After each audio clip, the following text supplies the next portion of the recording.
இன்னைக்கு காலையில் நமக்கு ஒரு 4 ப்ளவுஸ் ஆர்டர் வந்துச்சு. அதில் 2 சாரி மார்னிங் கொடுத்து ஈவினிங்கே வேணும்னு கேட்டாங்க. சரி ஓகே கொடுங்க பண்ணிடலாம் அப்படின்னு அதை வாங்கிட்டு கஸ்டமர் கேட்ட மாடலை தேட ஆரம்பிச்சாச்சு. ஒரு வழியாக அதை தேடி கண்டுபிடிச்சி அதுக்கு ஒரு அவுட்லைன் கொடுக்க ஆரம்பிச்சிட்டேன். அவுட்லைன் கொடுத்தா மட்டும் போதுமா, அதுக்கு ஒரு அலங்காரம் பண்ண வேண்டாமா அப்படின்னு ஈஸியாக ஒரு மெத்தடை ஃபாலோ பண்ண ஆரம்பிச்சிட்டேன். அது என்னன்னு தானே பார்க்கிங்க. நமக்கு எப்போவாவது ஒரு அர்ஜென்ட் ப்ளவுஸ் வந்தால் அந்த டைமில் இந்த மெத்தடை ஃபாலோ பண்ணுங்க. ஒரு அட்டையில் மேக்ஸிமம் கஸ்டமர் அதிகமாக கேட்க டிசைனை வரைஞ்சி கட் பண்ணி வச்சுக்கோங்க. அப்படி வச்சுக்கிட்டிங்கன்னா அது உங்களுக்கு ரொம்ப யூஸ்ஃபுல்லாக இருக்கும். அது மட்டும் இல்லாமல் ஒரே டைமில் 4-5 ப்ளவுஸ் ஆர்டர் வந்தால் கஸ்டமர் கேட்ட டைமில் ரெடி பண்ணி கொடுக்க உங்களுக்கு ரொம்ப ஈஸியாக இருக்கும். இந்த மெத்தட் உங்களுக்கு பிடிச்சிருந்தா மறக்காமல் ஒரு லைக் பண்ணுங்கள்.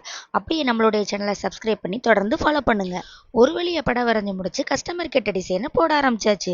இந்த டிசைன் எப்படி இருக்குன்னு மறக்காமல் கமெண்ட் பண்ணுங்கள். அப்புறம் ஒரு முக்கியமான விஷயம் சொல்லியே ஆகணும்.